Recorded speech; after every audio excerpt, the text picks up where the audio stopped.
বিসমিল্লাহির রহমানির রহিম। হে সমস্ত জগতবাসী, আজ আমি শামীম আলী চিশতি আপনাদের সামনে কিছু আলোচনা নিয়ে আসলাম। তবে আজকের আলোচনাটি হবে যে আমাকে এমন কোনো ব্যক্তি জিজ্ঞাসা করলেন যে আল্লাহর ইবাদত যারা না করবে এটা একটা বিষয়, আবার যারা আল্লাহর ইবাদত করবে এটা একটা বিষয়। আবার দেখা যায় একজন ব্যক্তি যে আল্লাহর ইবাদত কখনোই করে নাই, কিন্তু সেই লোকটা কখনো খারাপ কাজ করে নাই, ঝগড়া ফ্যাসাদে নাই, মানুষ মানে নাই, মানুষেরটা মেরে ধরে খায় নাই, এবং দেখা যায় মানুষের পারলে উপকার করেছে, কারো ক্ষতি করে নাই, কিন্তু সে আল্লাহর ইবাদত করে নাই। তাহলে এই বিষয়টা কি বুঝবো? যারা ইবাদত করেছে তারা জান্নাতে যাবে, যারা ইবাদত না করেছে তারা দোজখে যাবে। তাহলে যারা ইবাদত করে নাই কিন্তু জীবনে কোনো খারাপ কাজ করেনি, তাহলে সে কোথায় যাবে? আমাকে এমন একটি কথা রাখলেন, যিনি এমন একটা কথা রাখলেন, আমি তাকে উত্তরটি দিচ্ছি কিন্তু সকলের উদ্দেশ্যে। দেখেন,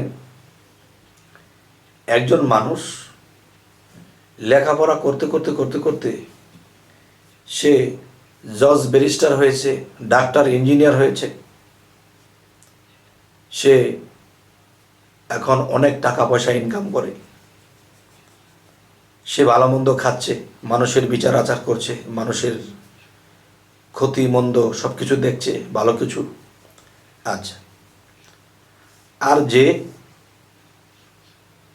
আল্লাহর ইবাদত করেছে কিন্তু পাশাপাশি মানুষের ক্ষতিও করেছে, পাপের কাজও করেছে, আবার ইবাদতও করেছে। আবার একদল তারা জীবনে কারো ক্ষতি করেনি, পারলে উপকার করেছে, কিন্তু আল্লাহর ইবাদত করেনি। তাহলে এই তিনটা স্তরের লোক কার কি উপায়?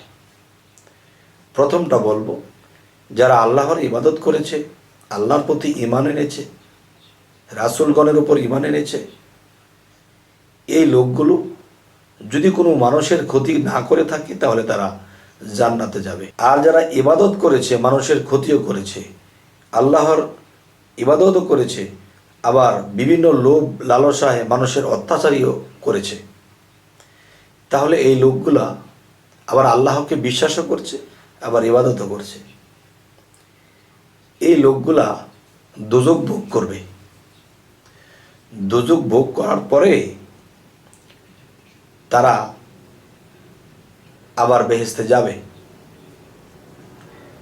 আর যারা কোনো ক্ষতিও করলো না, আর যারা কোনো আল্লাহর ইবাদত করলো না, তাদের কি অবস্থা হবে? তাদের এই অবস্থা হবে যে সেই মানুষটি বেহেশতেও যাবে না, দোজখেও যাবে না, সে থাকবে মধ্যে। তাহলে দেখেন, মধ্যে যে বিষয়টা,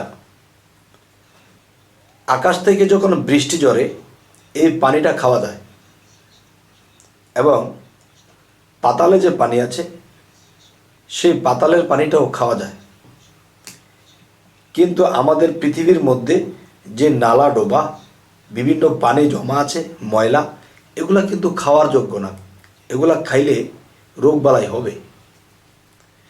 তাহলে বোঝা গেল লোকটা কারো ক্ষতি করেনি, ও পারলে উপকার করেছে, কিন্তু উপকারের প্রতিদান সে পাবে। আচ্ছা, আল্লাহ তো বলেছে, আমি বিন্দু পরিমাণ ভালো কাজ যদি কেউ করে আমি তাকে তার পুরস্কার দেই, এবং বিন্দু পরিমাণ খারাপ যদি করে তারও পুরস্কার সে পেয়ে যাবে। তাহলে আমি বলবো, মানুষটা ডানেও নাই, বামেও নাই, মাঝখানে। তাহলে এই ব্যক্তিটির কি উপায় হবে? তখন দুইটা রাস্তা। একটি রাস্তা হলো, সে জীবনে আল্লাহর ইবাদত করে নাই,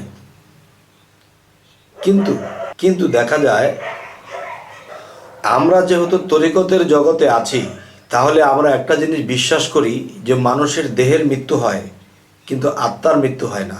আত্মা কিন্তু বেঁচেই থাকে। আর এই আত্মাটা কিন্তু বা এই পৃথিবীতেই আবার আসতে পারে, আবার যেতে পারে। যেহেতু আত্মার মৃত্যু নেই, দেহের মৃত্যু আছে, ধ্বংস আছে, এই দেহটা মাটির সাথে মিশে যাবে, কিন্তু এই আত্মাটার মৃত্যু নেই। তাহলে এই আত্মাটা ফের জগতে আসবে। ফের জগতে এসে এমন একটা প্রসেস, এমন একটা সিস্টেমে সে থাকবে, তখন সে ইবাদত করবে এবং পরোপকার করবে এবং ভালো কিছু করে যাবে। তাহলে সে যেহেতু কারো ক্ষতিও করেনি, আবার কারো আল্লাহর ইবাদতও করেনি, কিন্তু পারলে উপকার করেছে, কিন্তু এর প্রতিদানে তাকে আবারও এই পাঠানো হবে। আচ্ছা, এখন দেখা যায় এই আলোচনাটি যদি কোনো শরীয়তের লোক শোনেন, সে হয়তো এটা মানতে চাইবে না যে মানুষ মৃত্যুর পরে কি আবার আসে। কিন্তু এই কথাগুলো কোরআনে স্পষ্ট করে না, কিন্তু অস্পষ্ট আছে। দেখেন, হাদিসে যদি যাই, যে মানুষ যখন হাসরের দিন উঠবে, তখন সেখানে আল্লাহ তাকে জীবিত করা হবে। হাসরের মাঠ, হাসরের মাঠ শব্দের অর্থ কি? যে হাসরের মাঠ বালুচর কিংবা মরুভূমি। তাহলে এই মরুভূমির মাঠে আপনি আমি কি আছি না? তাহলে সে আবার আসবে, তার সম্পূর্ণ কাজ সেরে সে আবার চলে যাবে। তাহলে যিনি আমাকে জিজ্ঞাসা করেছিলেন, যারা ইবাদত করে তারা তো বেহেশতে যাবে, আর যারা ইবাদত না করে মানুষের ক্ষয়ক্ষতি করে তারা তো জাহান্নামে যাবে।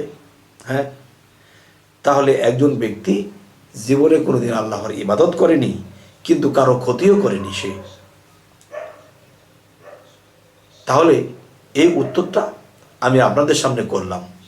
তবে এই উত্তরটা কি আপনাদের মনোগত হলো কি না অবশ্যই জানাবেন, এবং আমাদের চ্যানেলের আলোচনা যদি আপনাদের ভালো লাগে তো অবশ্যই সাবস্ক্রাইব করে নেবেন, পরবর্তীতে যেন ভালো আলোচনা এনে দিতে পারি।